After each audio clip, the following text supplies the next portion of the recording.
Mas. Di sini saya perwakilan dari kelompok 3 yang mana kami akan membahas nih tentang Peraturan Presiden Nomor 72 Tahun 2021 tentang percepatan penurunan stunting. Seperti yang kita ketahui semua ya teman-teman, bahwasannya stunting ini merupakan salah satu permasalahan yang sangat krusial banget nih sekarang dan lagi ramai banget dibahas. Kenapa? Karena stunting ini mempengaruhi banget masa depan dari Indonesia. Yang pertama yaitu strategi nasional percepatan penurunan stunting adalah langkah-langkah yang terdiri dari 5 pilar, yaitu seperti peningkatan komitmen dan visi kepemimpinan, peningkatan komitmen peningkatan komitmen dan visi kepemimpinan untuk mempercepat penurunan stunting pada anak di bawah 5 tahun untuk mencapai tujuan pembangunan berkelanjutan dan target nasional prevalensi stunting. Yang kedua yaitu koordinasi penyelenggaraan percepatan penurunan stunting. Yang pertama itu ada dari tingkat pusat, tingkat provinsi, tingkat kabupaten atau kota, tingkat desa atau kelurahan, dan juga di situ pada membentuk tim percepatan penurunan stunting yang melibatkan beberapa kemitraan. Selanjutnya pemantauan, evaluasi, dan pelaporan. Pemantauan adalah kegiatan mengamati perkembangan pelaksanaan percepatan penurunan stunting dan mengantisipasi masalah yang mungkin muncul. Untuk evaluasi itu adalah kegiatan membandingkan target dengan capaian pelaksanaan percepatan penurunan stunting. Selanjutnya yang terakhir yaitu pendanaan. Sumber pendanaan percepatan penurunan stunting ini dari APBN, APBD, dan sumber sah lainnya sesuai dengan peraturan perundang-undangan. Yang kedua itu representasi. Yang pertama itu ada tujuan pembangunan berkelanjutan.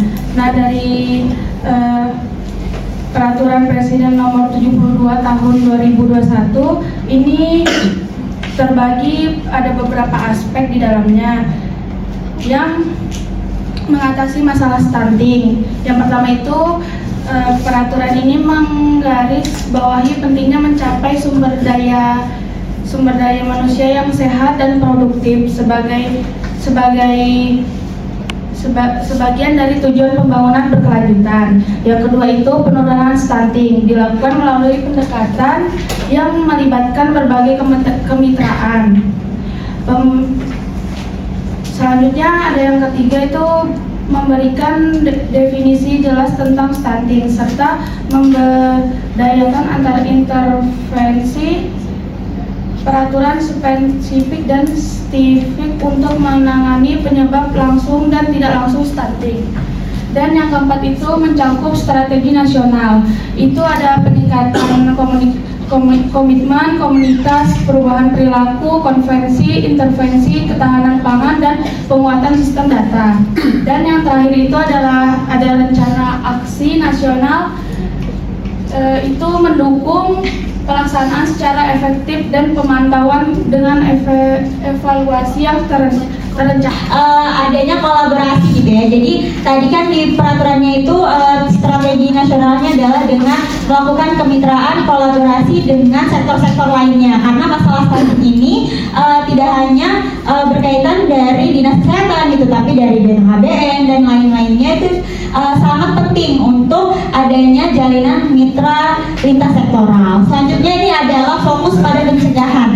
Jadi menghadapi stunting ini bukan hanya pemerintah menyembuhkan yang udah sakit stunting nih, tapi gimana caranya supaya anak-anak yang baru lahir itu juga nggak akan kena stunting gitu ya, mulai dari persiapan ibunya saat hamil atau juga bahkan dari saat ibunya belum hamil gitu ya, waktu awal-awal menikah. Nah selanjutnya ini adalah penguatan sistem data dan informasi yang kuat. Jadi dalam peraturan ini tentu kita harus menargetkan gitu ya data yang benar, berapa banyak sih permasalahannya supaya tahu gitu bagaimana penanganannya dan di mana-mana saja gitu yang paling penting harus ditangani segera.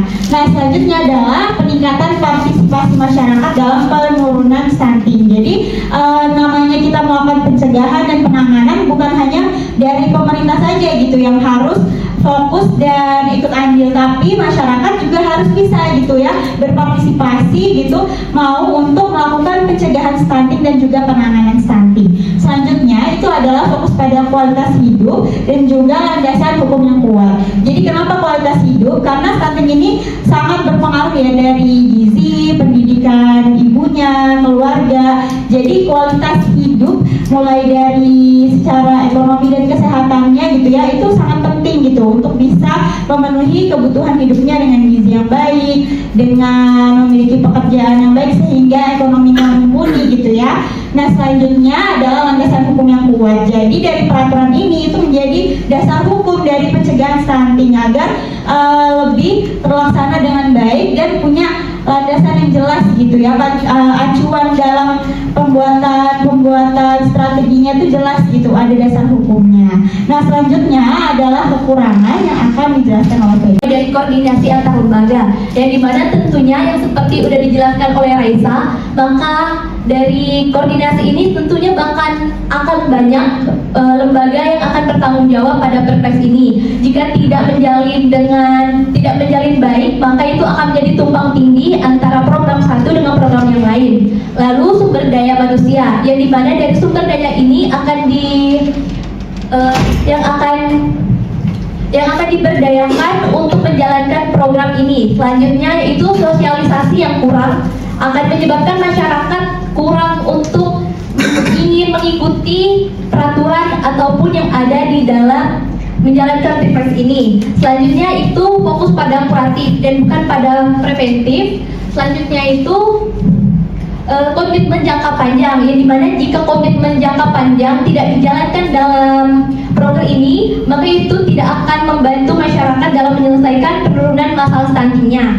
Selanjutnya itu keterbatasan akses terhadap pelayanan kesehatan. Seperti yang kita tahu, daerah satu dengan daerah lain pasti tidak akan sama pelayanan kesehatannya maupun fasilitas kesehatannya, yang dimana ini akan menjadi harusnya itu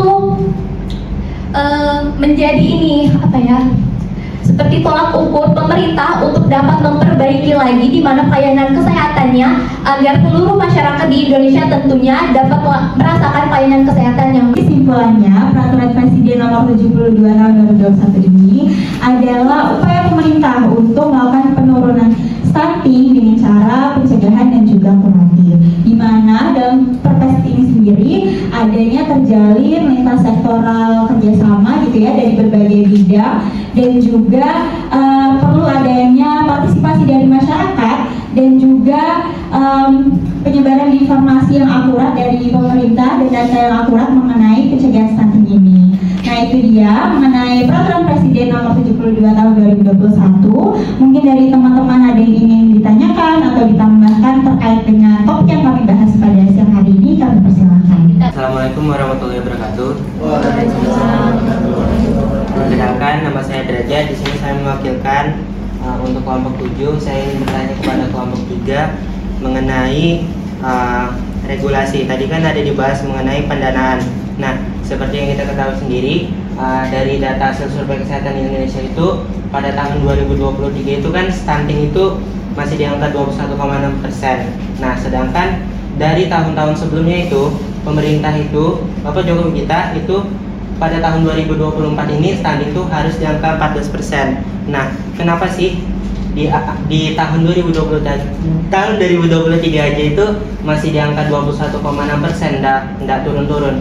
Nah, tadi saya ada ngelihat di bagian regulasi, di bagian pendanaan. Apakah pendanaan itu tersebar efektif ke maksudnya apakah di bagian pendanaan itu sudah tersebar secara efektif ke seluruh Indonesia?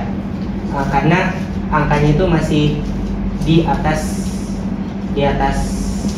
masih disebut permasalahan di Indonesia.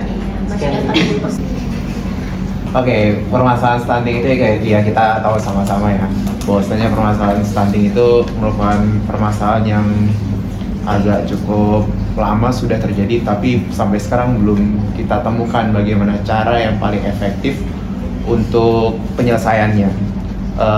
Menurut saya ada beberapa hal yang harus diperbaiki, bukan hanya dari sisi ya memang pendanaan tadi seperti yang disinggung sama teman kita Derajat, bahwasannya beberapa tahun yang lalu presiden kita kan sempat menyinggung tentang pendanaan tentang stunting 10 miliar itu yang tidak alokasikan untuk stunting, malah digunakan yang buat stuntingnya buat beli telur itu cuma 2 miliar, 8 miliarnya malah buat nyewa gedung, buat rapat, beli akomodasi dan segala macam.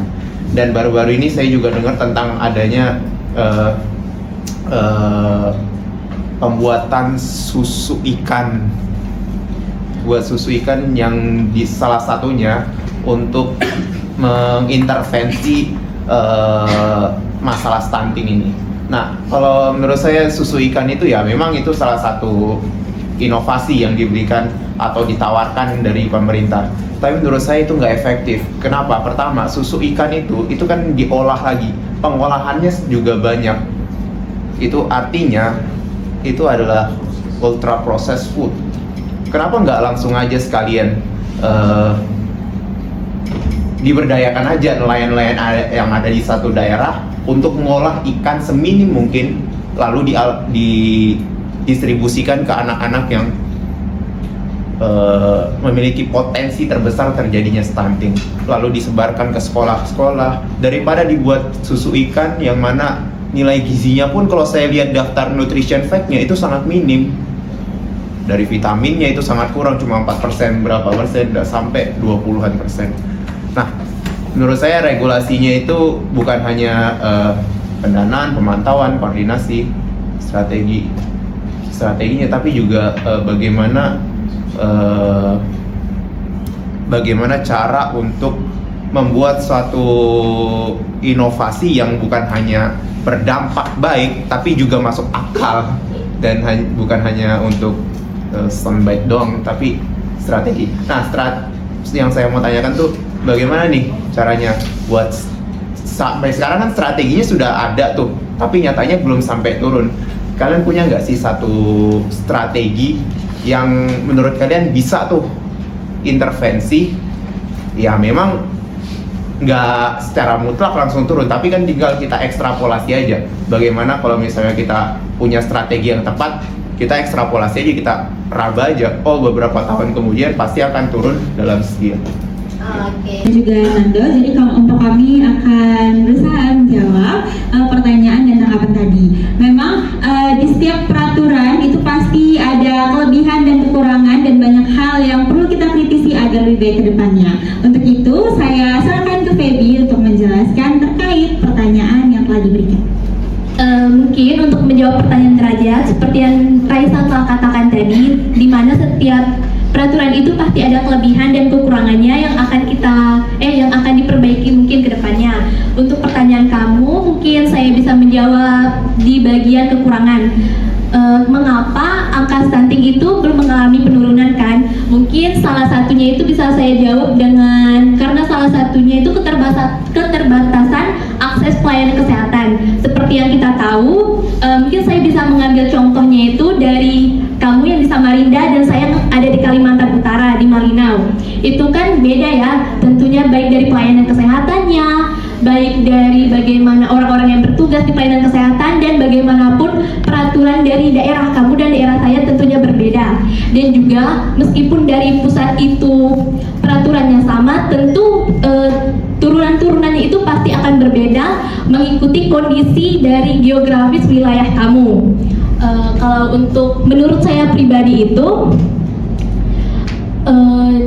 tentang salah satunya itu mungkin seperti yang kita tahu dulu di zaman kita SD itu ada pemberian susu kacang yang ada di sekolah. Ya, susu kacang yang ada di sekolah. Kalau di sekolah saya dulu itu hanya dilakukan oleh tenaga puskesmas pada sekolah-sekolah tertentu. Saya tidak tahu bagaimana dengan sekolah kamu, apakah kamu dapat tentang pemberian susu kacang itu, dan juga mengenai yang dilakukan puskesmas di daerah Malinau itu seperti pemberian kolak. Nah, Kalau ingat Raden, pokoknya seru sekali ya, seolah kamu dan saya. tentunya kan Jangan ada apa-apa datang berdua di sekolah saya dan di sekolah kamu.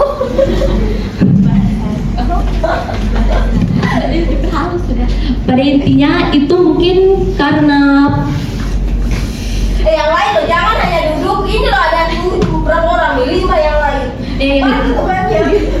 Yang itu mungkin karena keterbatasan dari akses pelayanan kesehatan kita itu menjadi salah satu indikator mengapa penurunan stunting di Indonesia itu masih tinggi. Dan juga saya izin menambahkan lagi karena menurut SKI 2023 meskipun persen stunting itu masih 21,5, akan tetapi ternyata kita telah mengalami penurunan 0,8%. Meskipun itu hanya sedikit, tetapi kita telah mengalami peningkatan akan penurunan stunting. Mungkin sekiranya itu dari saya. Mohon maaf bila ada kekurangannya pertanyaan dari penjawaban yang saya berikan. Selebihnya saya kembalikan ke moderator. Oke, pada kesempatan kali ini kami akan menambahkan jawaban dari pertanyaan teman-teman sebelumnya. Nah, sebelum kami masuk kepada jawaban kami akan memperkenalkan diri.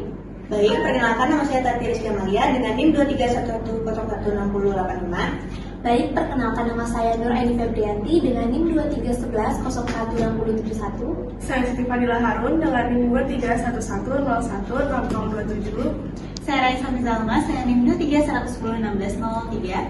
Saya Nur Aziza dengan NIM 231101689. Saya Muhammad Rifandi Juniandra dengan NIM 2311016087. Saya Marta Ramadhani dengan NIM 23101675. Mengapa anggaran yang diberikan masih belum maksimal dalam menurunkan angka stunting di Indonesia?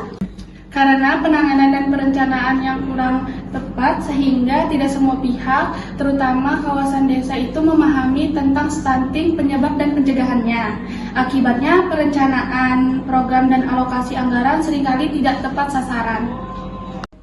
Lalu kurangnya data mengenai stunting di desa seringkali tidak akurat atau tidak lengkap. Hal ini membuat perencanaan intervensi menjadi kurangnya efektif. Apa ide kalian untuk menangani stunting karena strategi yang sekarang dijalankan masih menemukan jalan buntu sehingga target stunting masih belum tercapai? Program yang dicanangkan oleh pemerintah yaitu program pemberian susu ikan. Nah, susu ikan sendiri itu bisa menjadi solusi untuk mengatasi masalah stunting. Tetapi seperti yang kita tahu, penanganan stunting itu merupakan upaya yang komprehensif dan berkelanjutan. Maka dari itu diperlukan kombinasi antara pemberian makanan bergizi, penyuluhan gizi, peningkatan sanitasi dan lingkungan, serta peningkatan kualitas pelayanan kesehatan sebagai kunci keberhasilan dalam mengatasi masalah stunting. Ide-ide untuk menangani stunting. Yang pertama ada penguatan pendidikan gizi, melakukan edukasi yang perlu dipahami tentang gizi seimbang, terutama bagi ibu hamil dan balita. Kemudian melakukan pelatihan bagi kader kesehatan agar melakukan konseling gizi yang lebih baik lagi. Kemudian yang kedua yaitu peningkatan akses terhadap makanan bergizi, yaitu memberikan makanan tambahan kepada ibu hamil dan balita dan memberikan dukungan kepada para petani untuk menanam komoditas lokal pangan yang bergizi dan mudah diakses oleh masyarakat. Kemudian yang ketiga yaitu perbaikan sanitasi dan air bersih, yaitu melakukan pembangunan yang lebih layak dan terjangkau di seluruh wilayah dan meningkatkan akses masyarakat terhadap air bersih melalui pembangunan sumur bor. Baik, ya, jadi yang keempat peningkatan kualitas layanan kesehatan.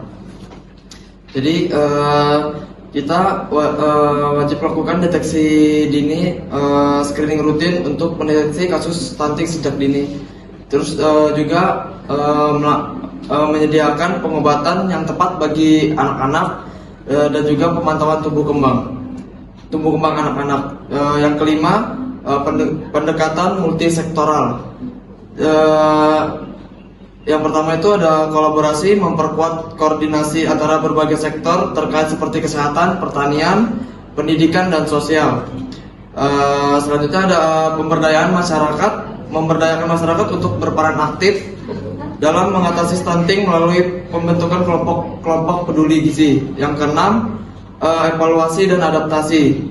Jadi yang pertama itu ada monitoring, melakukan pemantauan secara berkala terhadap efektivitas program yang telah berjalan. Yang kedua, melakukan evaluasi secara menyeluruh untuk mengidentifikasi kendala dan keberhasilan program. Dan yang terakhir ada adaptasi, menyesuaikan program berdasarkan hasil evaluasi dan meningkatkan efektivitas.